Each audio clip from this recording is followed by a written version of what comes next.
Welcome to the Go Graa channel. So in today's episode, we're going to continue on the series, which is e-bikes and e-scooters, and how you as an individual can fix your own e-bike, or how a bike shop, if you want to pick up this work, how you can do it. So today's video is going to be specifically about changing flats on e-bikes. This is really going to focus on rear flats, and we're looking at two things with this. So I'm going to go over two examples. Now there's variations of tire sizes like 26x4 or 20x4, 16x4, or even smaller tires. And there's some things you can upsell as a bike shop and things that you might want to do as a consumer to help stop these flats from happening. Because if you just invest a bit more money, you may be able to reduce this by 75%. It does get expensive when you come and bring it to me and we got to change a flat every time. Because no matter what, I have to get e-bikes up on a lift because they're so heavy, I'm going to blow my back out trying to lift these things up. I use a Junior lift. We are big fans of Junior, and we use a Junior lift here. I need to find a remote for this, but basically helps pick this thing up, get it up in the air, which makes it easier to work on. So if you watched my first video, we talked about checking in an e-bike, right? Do my best work, DMBW. And so you check for damage, and this bike came up as having some damage here. We have this is a derailleur guard that's bent, so we're gonna have to bend that back. I can see the derailleur has damage on it, and that's about all we can see. No modifications. I don't see any modifications in here. Wiring looks good. It still looks pretty stock. But we're going to do a flat tire change. This is something I charge $60 in labor for, plus the tube. If I can find the tube, let me go get the tube. And no way around this, but the tube is $21. So you're looking at $81 plus tax for me to go ahead and change this out. If you want to do it yourself, you'll save some labor, but there's a very specific way you do this. If you do it wrong, you will ruin your motor and possibly fry your whole system. So pay attention. Every e-bike's a little bit different. So this one's not going to be, may not be the same as yours, but I'm going to show you the one tip here that you got to really, really watch out for, or else you're going to ruin your entire e-bike. Or if you're a bike shop, you don't want to blow somebody's e-bike by doing this incorrectly. So let's go ahead and let me walk you through step by step. So this YouTube video is going to be ad-free, but I'm putting an ad, my own personal ad, in this YouTube video. So I have an Amazon affiliate account. So if you buy in these tools from the links in my description, I make a little bit of money from this. And then also some of these things may be on my website, gograa.com.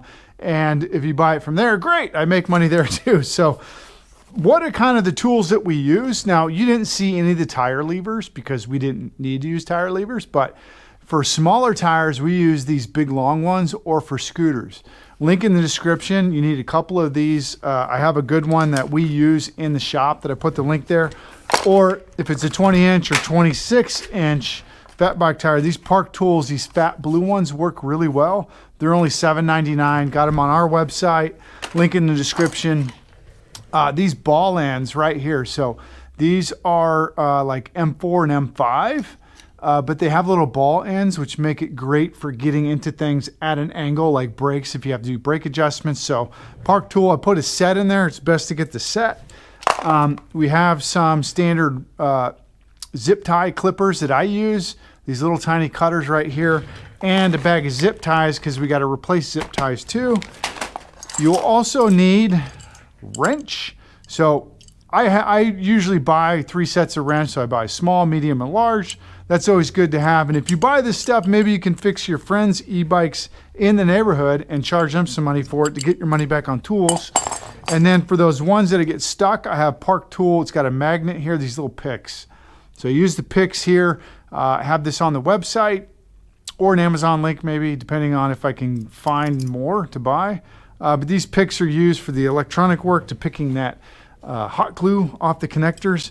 And then last but not least, if you need to buy any tubes, my bike shop's always massively stocked with 26x4s, 20x3.5 to 4-inch tires, 16x4s, 16x3s. I'm going to have the different tube links in the description here. So we'll get back to our video.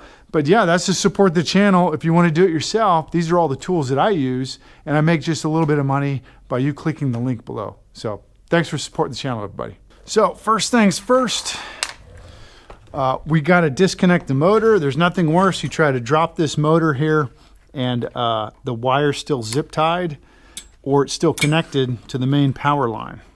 So I'm trying to keep my head out of here. But basically, these are all connected by zip ties. Get a little mini zip tie cutter right here. These are super useful.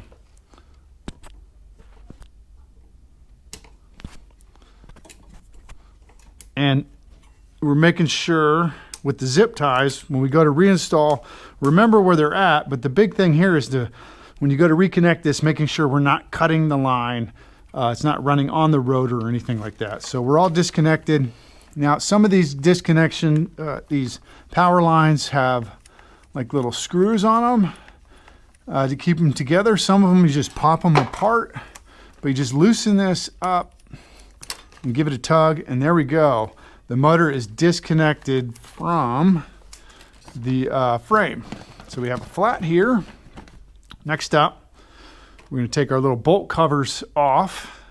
These are to kind of protect the bolts and whatever piece is sticking out. As you can see, we only have one on each side. I do not replace these for people, but I do put them back if they have them on there.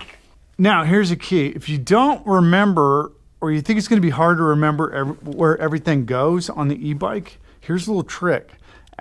Before you take it apart, take a picture with your phone on the right side and the left side, so you have a good idea where this wire sits here on this side or where the spacers and the lock washers are at. And what I'm going to do, we can see we have to get this off right here, and I'm going to have to bend that straight because this is pushing on our derailleur. Our derailleur has a bit of damage. Let me show you that. So right here, this e-bike, you can see that this is to protect the derailleur. This is bent inwards. I'll get a wrench in there and bend that back out. But then we look at the derailleur hanger here, and we can see how bent that is. So that has a bit of damage on it.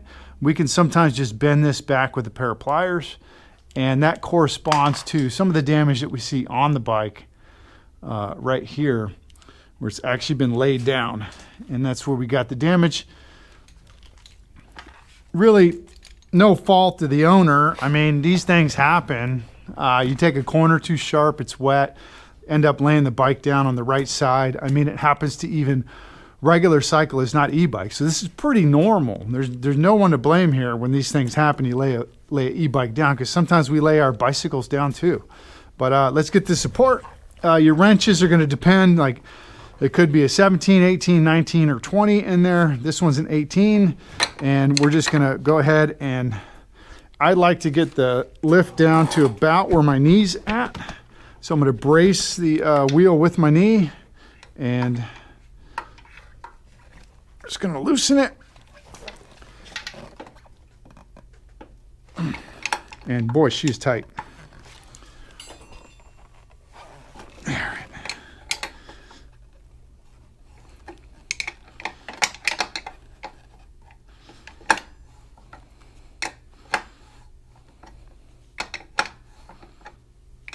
Now, some of the factories may actually put like Loctite or something in here.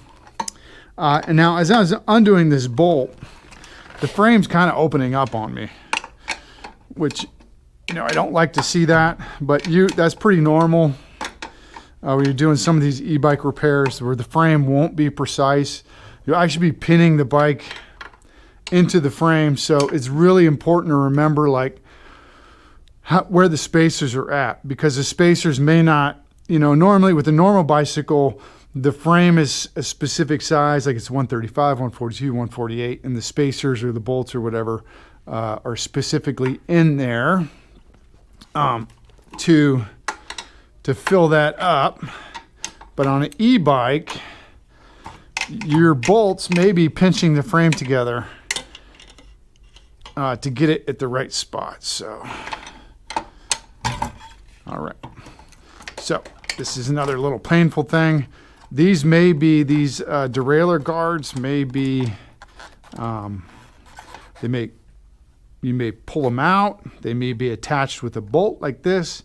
But whatever it is, it's got to come off because it's going to be interfering with the derailleur here. So it looks like this one actually goes through a hole. So like I said, sometimes you can just pull them off like that, not a problem. But pay attention, you have a washer back here and you can see there's a hole. So we have to get the bolt completely off. And then I'm going to show you the next thing we're going to pay attention to is, now we don't need to remove the derailleur all the time. Sometimes you do have to get this derailleur off. We've seen people like disassemble this. You don't have to disassemble this. If you do have to get the derailleur off, it's just a bolt right here to remove the derailleur, to get it off, to remove the back wheel. But you shouldn't have to disassemble this portion. It's just one bolt here, just like this. I'll even show you. You just take one bolt right here. They have some Loctite on it. And you just unscrew that. That's it. And it'll come right off, and then you put it right back on. But here's what we're looking at. Let me show you. We put the camera down.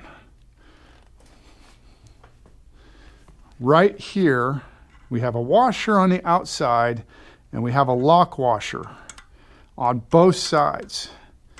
If you do not put this lock washer on correctly, see it's got that little knob on it, this axle will turn freely, and when it turns freely, guess what's going to happen? Like, let's say I'm doing it like this, where the locking piece is facing the gears. That's a big no-no. That locking piece that's on that washer needs to be towards the frame. Because what happens is if we screw this up, this lock washer up right here, and it's not hooked into the frame, then this entire piece will rotate the axle while it's pinned to the frame, and you'll rip your power line out. So it's very, very important that you keep your lock washers attached into the frame. So pay attention to that. When you're doing it, take a picture of it so you don't forget. And so this one was set up with washers on the outside, lock washers on the inside. Now we're simply going to go on the ground. We undo our cap. This is so easy. These big tires, it's easy to get these tubes out. Much more difficult to get the tire seated, which you'll see. But we're going to change this tube out. Now that the tube's out, you might say to yourself, boom, I'm just going to throw a new tube in, but we don't want to do that. We don't want to do that at all. You always need to see, why did I get a flat? And oh my goodness, this is a great example here. We have it in, look at this. In the tire, we have a nail. Look at the size of that thing. So if I was to throw a new tube in, this guy would have popped my brand new tube. So we're gonna always check that we don't have, and you can either run your hand on the inside of the wheel like this, or you get a paper towel. And with the paper towel is, if there is something sticking through, the paper towel will grab it instead of your hand. So you run that paper towel there. So wow, look at, man, that was freaking a monster nail. Where'd my nail go?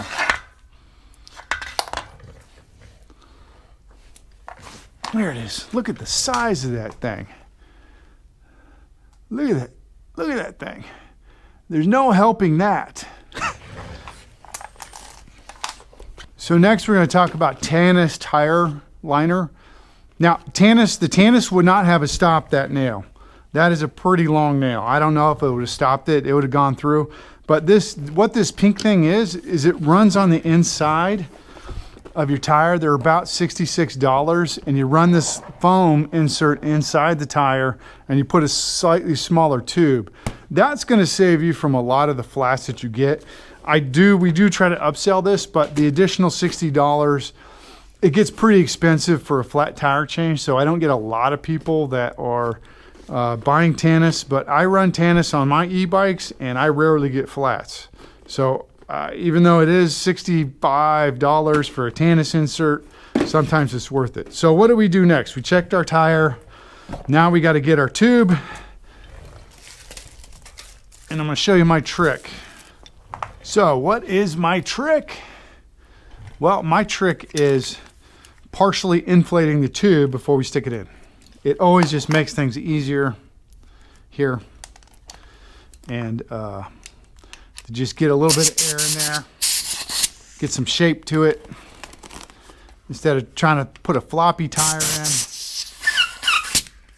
Let's go ahead and, my chuck's falling apart. Let's just get a little bit more air in it. Now you don't want it too inflated, but just enough so it's not this floppy mess. Now what I do, and you may not do this, but what I like to do is if we do have like some white lettering here, it says Kenda or CST or something, I always line that up with the valve stem. This is the valve stem on the tire here, this little doohickey right here. I like to line it up so if I ever see that white lettering, you know, I know exactly where the valve stem's at. But in this case, we have a standard tire. The wheel's going this way. Other thing I check is to make sure I'm going the right direction on the wheel, and I am not. I am notoriously guilty of putting on tires backwards. There is a direction for this tread. If you look around the edge here, let's see if we can find the direction of the tire. Yeah, rotation. There's a little rotation arrow right here. Almost every tire has it. And since the wheel's turning this way on the bike and the rotation's this way, I would have put that on backwards if I wasn't paying attention. Then I found my valve stem hole, which is right here. I just pinch this up top, shove that through the hole. To keep it on, you can keep it coming out, you can put the cap back on. That temporarily holds it in place. Then we just kind of pull that tire over the top, just like that. And since we're partially inflated, it makes it so much easier to just kind of stuff that in there, just like that. And look at that, it just goes so easy. But now is coming the difficult part, because these e-bikes, their rims are not hook rims, or at least they don't hook up very well. And so we reinflate this tire, we got to kind of slowly do it. Otherwise, the thing just keeps coming off at the edges. So we are going to go ahead and I push my hand down like this. And then I try to get the air to push my hand off. Okay, so I got it partially inflated. Now the next step is we're going to check the bead and see how the bead's hooking up. So on this side, it's coming out a little bit. So I'm going to try to push that down. And this takes a little trial and error. I check the other side. See, this side's trying to come out too. It is okay if the rim pops out, you just got to do it again. And then we'll just slowly inflate.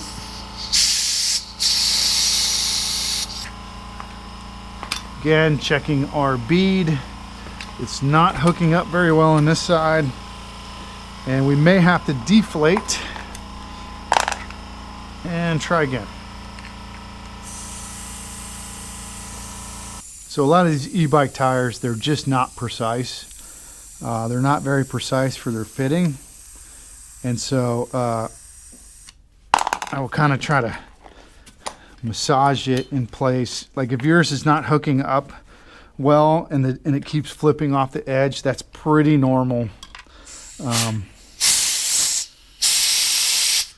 Even the bike shop deals with that. I need to change my chuck on my Park tool. It's like worn out. I don't know if Junior makes one.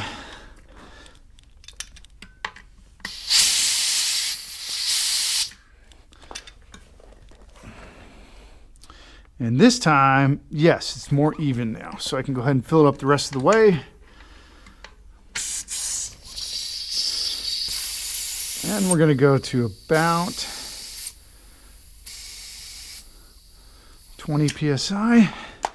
And if you ever wondered, like, how many PSI do I fill up my tire? It will say on here, like right here, pressure, 5 to 30 PSI, right here on the side. So I fill it up to 20. I'm actually going to go to 25. Now, if you're a heavier rider, you got a bigger e-bike. This is like a teen that's on this one. But if you're a heavier rider, you might want to go all the way up to 30. But there we go, 25, nice and good. Okay, next step before we hook up the motor. All right, so before we hook up the motor, we're gonna check that our valve stem here is nice and straight. See how straight this is? This is something you'd wanna do before, like if you're inflating it and it's kind of coming at an angle, you don't want that because that rim will cut this valve stem. You want the valve stem at a 90-degree angle like you see there onto the rim.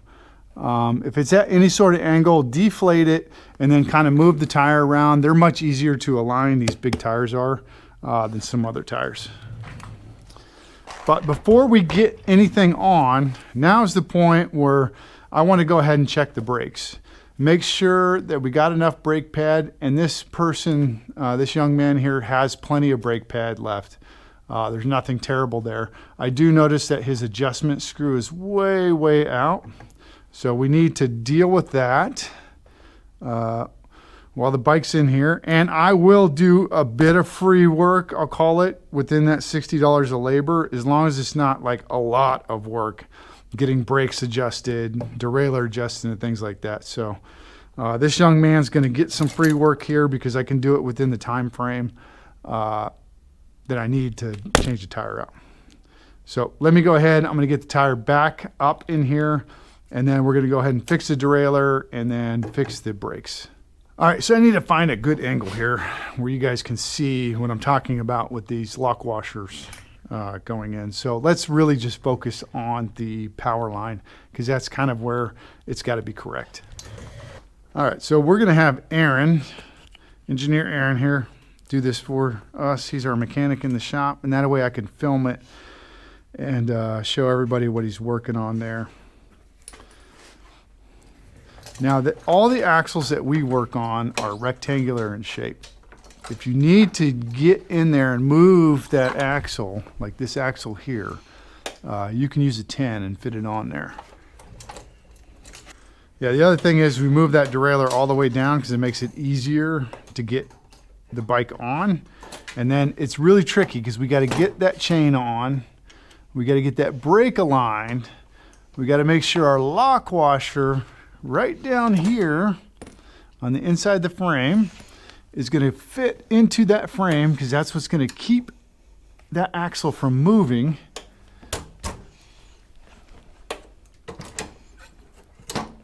Boom, there it is. So we got it. Hand tightens it. Lock washers aligned on both sides. Chain over the top. And we can see here, you can take the chain off the front if you want to give yourself some extra room. Washer was on the inside between that. Yeah. All right, and then Aaron's gonna go ahead and tighten everything. And so we'll have to do a bit of work here on this one with the with this brake part here. Because you can see this is adjustable, and this piece is way out. There's a bolt that's connected. See the size of that bolt there? We're going to go ahead and twist that in. You can use this on the fly. This will, yeah, on the fly, that will tighten your brakes. So if your brakes ever get loose, you can actually just unscrew that bolt out, and that kind of tightens your brakes. But once you get so far out, you really just need to reset the whole thing. All right, we're going to take a quick pause here because we did notice, now we get e-bikes from the factory and we don't understand what they're doing or what they're thinking with some of this stuff. So we did pull the wheel back out because there's just a really tight turn on that power cable. And we want it to be more straight towards the center part of the frame. So let me show you that real quick. So here it is. From the factory, like if we hooked it up, like this cable is going to come out and then make a really sharp turn and go that way. When we could just flip it the other way and the cable would be straight going that way. That is something as a bike shop or an individual you have to look at. You don't want big, huge, tight turns. Now, Aaron's just going to roll it. We're going to keep that washer, that lock part on the bottom of the frame though. Because if you put it at the top here, it's going to it's gonna take up space up here, and the wheel's not gonna be in the right position, which means the brakes are not gonna be in the right position. The rotor's not gonna be up on the brakes, so the axle, the lock part of the washer needs to stay on the bottom, just like that. So we got that in. Now the cable's going straight instead of having a tight turn, and this is straight from the factory. The bike is not that old. So other things that we check on the check-in is making sure the spacing's right on the brakes and things like that. But yeah, we're gonna fix that. We don't like that setup. So lastly, we're gonna go through this part, make the derailleur bends and adjustments. We're gonna reattach the power line, make sure we got all of our clips or zip ties in there where they need to be, and just double check how the factory wired this stuff. And then we'll do our brake adjustments, and then I'm gonna show you the next e-bike, which is a hardwired motor, which you have two options. You can undo the wiring internally, which isn't that difficult to do, or you can do it with on the stand using this right here. You get another one of these little stands next to your stand, and you can put the wheel from an e-bike like this. It's hardwired in, and I'm going to talk about that. Some e-bikes that we get into the shop, the wiring is inside the frame. And I'm telling you right now, when I see wires or power cables from the motor running inside the frame, I understand what they're trying to do. But once you pop that wire out, it is like impossible to get that motor line reconnected inside, let's say, the chainstay part of the frame. So I just run it outside the frame and zip tie it to the frame. So if you have a bike where your power line is running in here, in these tubings right here, and then comes out here, but your connector's somewhere in here, good luck trying to get this line connected up inside here. You might as well just pull the thing out here and then zip tie it to your frame or this side here. Do you want to get this? Yep, and then we're gonna bend this.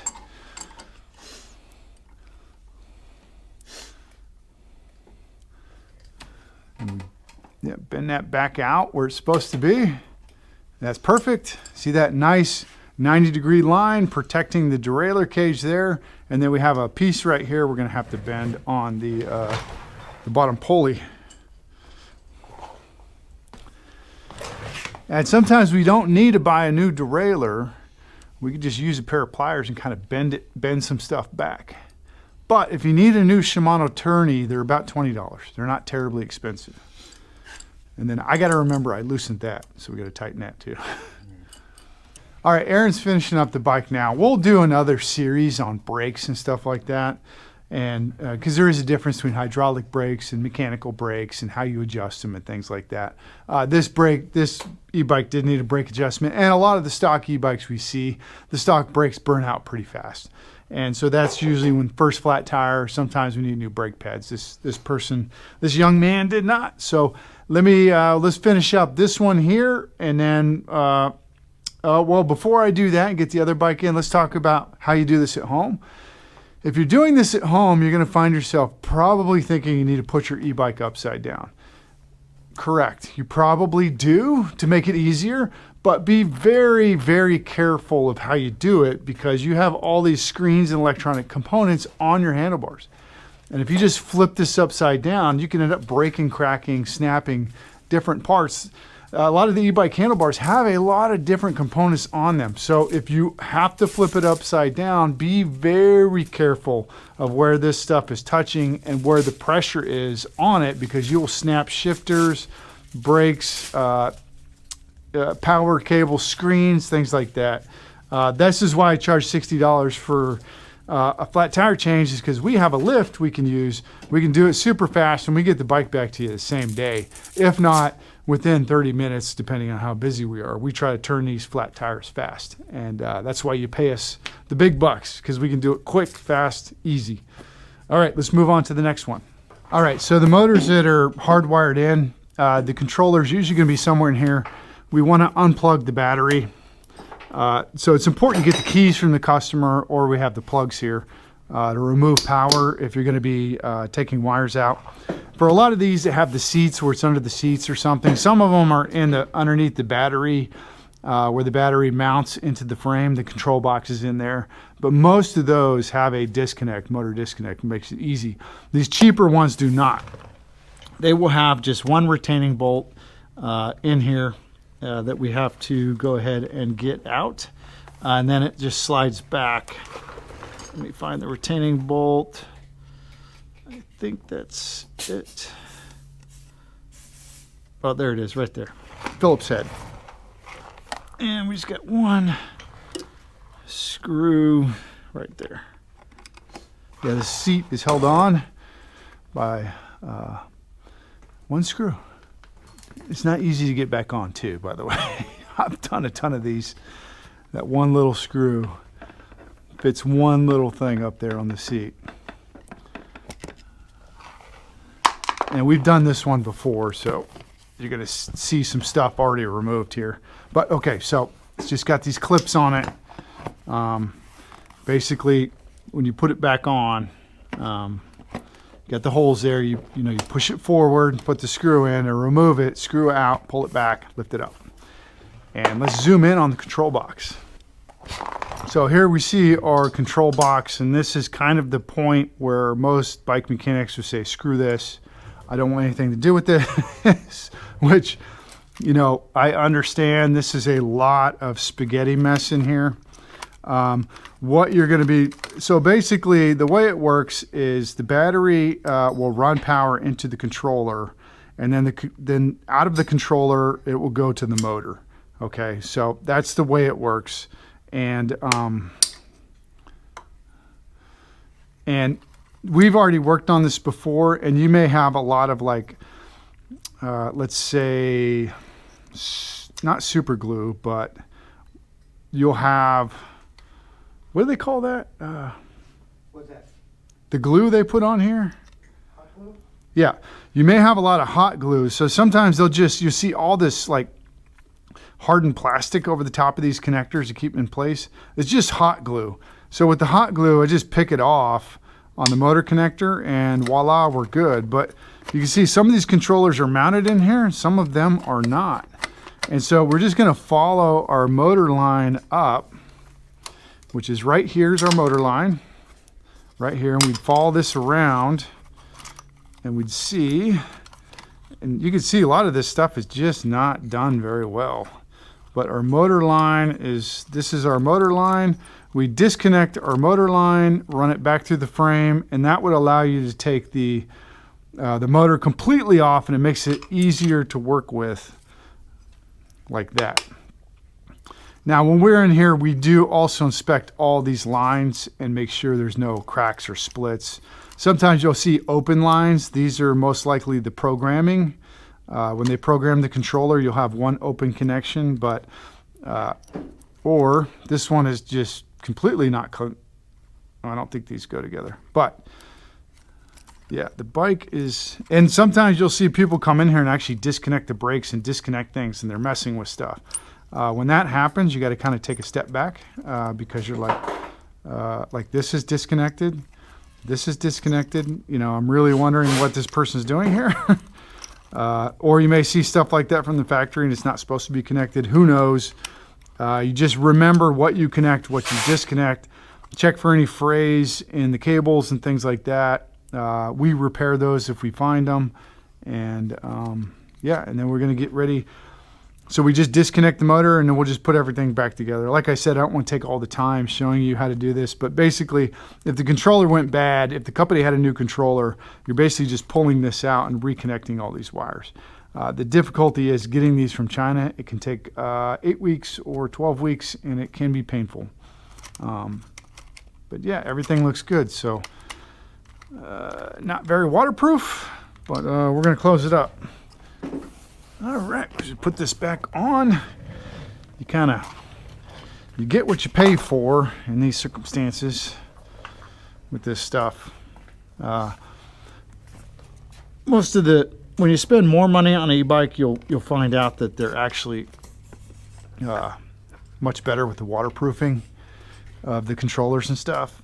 Like this one here, I would not ride it in heavy rain because as you can see, there's not much waterproofing going on inside that area right there. And sometimes that causes failures. And I got lucky and I got the screw in. So the seat's in there. We'll reconnect this customer's battery. If you don't have this battery connector, of course, you just remove the battery. Always important to get the keys from somebody, but yeah, it's not too difficult. They're pretty simple connectors in there to get everything apart, and not intimidated by doing this work at all. I mean, I was intimidated at first, but when Aaron came to work for Go Graa with an electrical, mechanical engineering and electrical background, it was much easier to put him on this stuff, to go through it first, to see how it all worked.